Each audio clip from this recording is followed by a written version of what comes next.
नमस्कार, जय हिंद।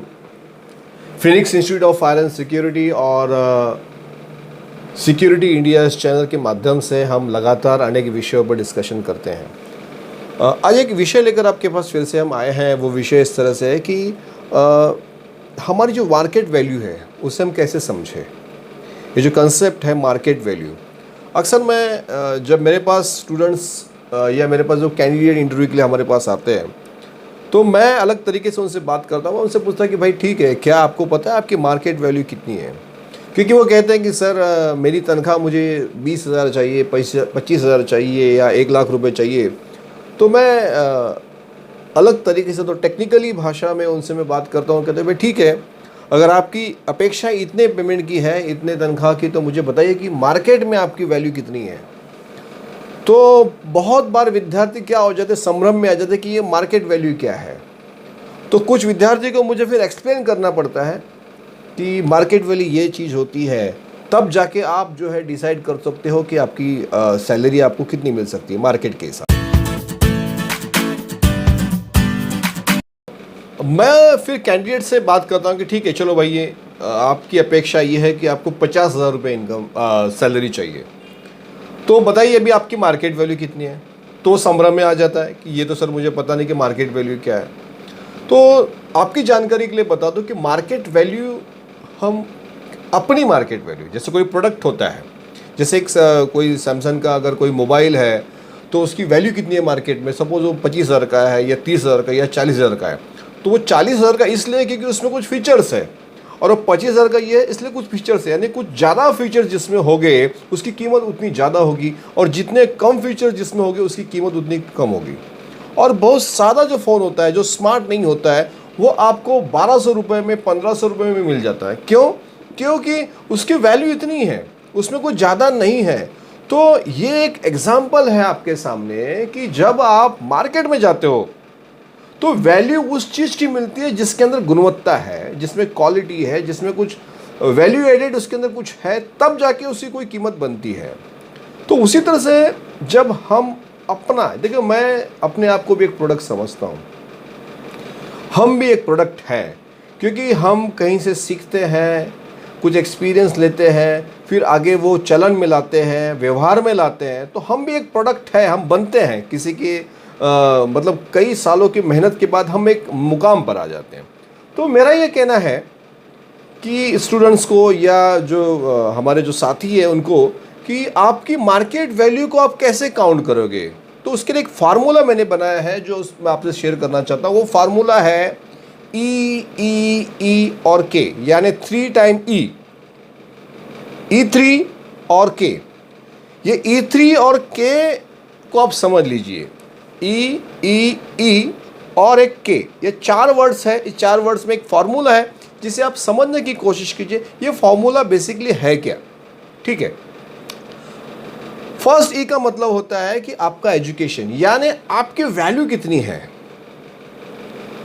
ये परखने के लिए जो सामने जो इंटरव्यू जो ले रहे हैं, जो एचआर है या जो भी सीनियर बंदा है जो इंटरव्यू आपकी ले रहा है, तो वो सबसे पहले क्या देखता है, आपका एजुकेशन। आपका एजुकेशन कितना है, यानी आपकी मार्केट वैल्यू को टेस्ट करने के लिए 3E और 1K में पहला है आपका एजुकेशन।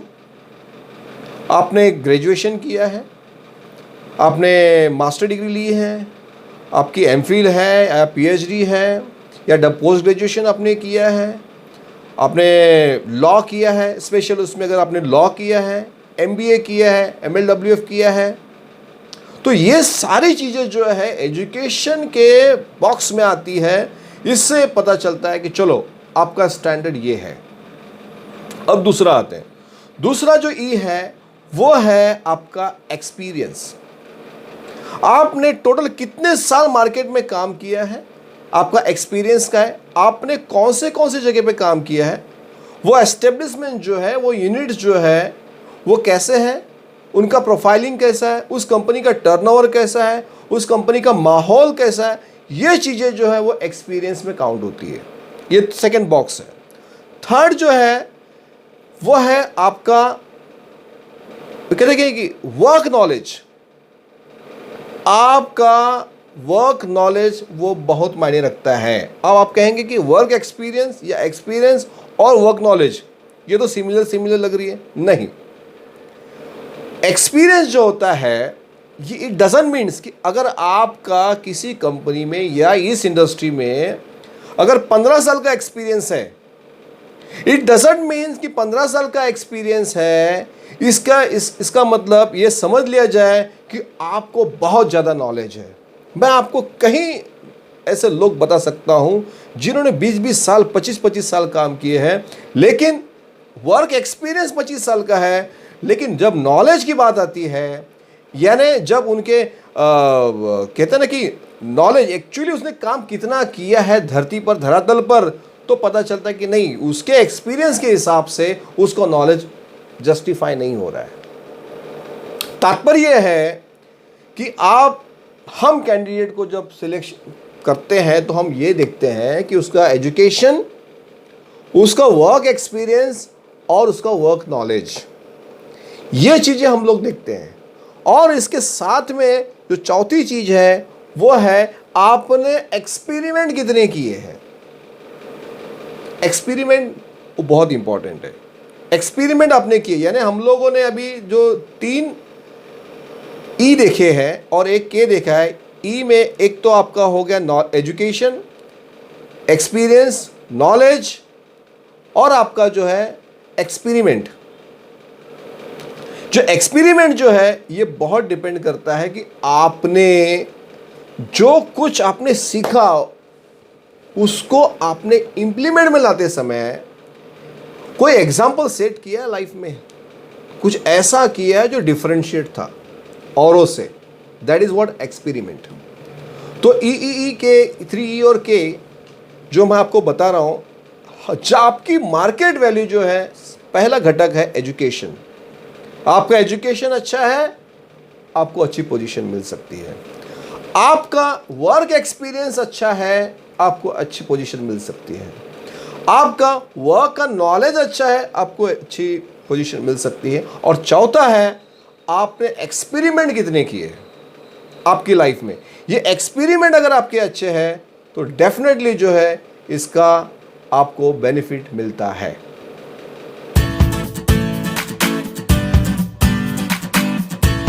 तो इसे कंक्लूड कैसे करेंगे? तो जब क्वेश्चन होता है आपको कि आपकी मार्केट वैल्यू क्या है, तो मार्केट वैल्यू में ये 4 कंटेंट्स आते हैं। आपका एजुकेशन, आपका वर्क एक्सपीरियंस, आपका नॉलेज और आपने कितने एक्सपेरिमेंट किए हैं। ये 4 कंटेंट्स बहुत जरूरी है। तो आप अपने आप को टटोलिए और देखिए कि मेरा एजुकेशन स्तर कितना है। मेरी अपेक्षा अगर 1 लाख रुपए तनख्वाह की है तो मेरा एजुकेशन कितना है। दूसरा, मेरा एक्सपीरियंस कितना है, मेरा वर्क एक्सपीरियंस कितना है, 10 साल, 12 साल, 15 साल। अब एक्सपीरियंस ही नहीं, मैंने कहा कि जिसका एक्सपीरियंस है इट डजंट मीन्स कि उसको नॉलेज भी है। अगर आपको 15 साल का एक्सपीरियंस है तो 15 साल का उतना नॉलेज आपकी बातों से, आपके एक्सप्रेशन से दिखना चाहिए। लोग कहते हैं कि सर मैं 20 साल काम किया, लेकिन 20 साल का जो काम का जो वर्क एक्सपीरियंस है, जो काम किया है, वो उनके नॉलेज में दिखाई नहीं देता, प्रैक्टिकली दिखाई नहीं देता। ये विरोधाभास है। तो ये समझने की कोशिश की। और इस चौथा जो पॉइंट है वो है आपका एक्सपेरिमेंट। आपने एक्सपेरिमेंट कितने किए हैं। एक्सपेरिमेंट आपके हैं, आपने कुछ नई चीजें क्या लाई है। एक इंडस्ट्री में आप काम करते थे, इंडस्ट्री छोड़ के आप दूसरी इंडस्ट्री में आए हैं, दूसरी कंपनी में आए, दूसरे फॉर्म में आए हैं, तो वहां आपने नया क्या लाया।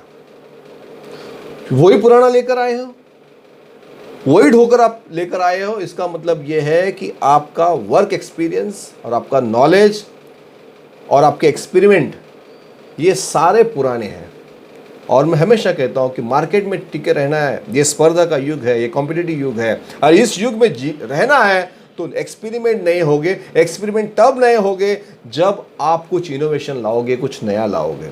तो मैं यहाँ पर इस वीडियो को ख़त्म करता हूँ, कंक्लूड करता हूँ। फिर से एक बार बताना चाहता हूँ कि आपकी मार्केट वैल्यू बढ़ाइए, तेज कीजिए। एजुकेशन के माध्यम से पढ़िए, पुस्तकें पढ़िए। यूट्यूब पे बहुत सी जानकारी है। पुस्तक पढ़ना एक बहुत ही अच्छी हैबिट है, इस हैबिट को बनाइए। देखिए, आप दुनिया के किसी भी व्यक्ति को देख लीजिए, जो व्यक्ति बड़ा है, जो बड़ा बना है, तो उसके घर में एक लाइब्रेरी है, उसे पुस्तक पढ़ने का बहुत शौक है। तो मैं ये चाहता हूँ कि मार्केट में बहुत अच्छी अच्छी पुस्तकें हैं, उसे लाइए, पढ़िए, अपना नॉलेज बढ़ाइए। नॉलेज बढ़ेगा तो आपकी वैल्यू बढ़ेगी, आपकी मार्केट वैल्यू बढ़ेगी। जब आपकी मार्केट वैल्यू बढ़ गई तो याद रखिए, आप लाख रुपए नहीं, आप 1.5 लाख रुपए भी सामने से मांग सकते हो।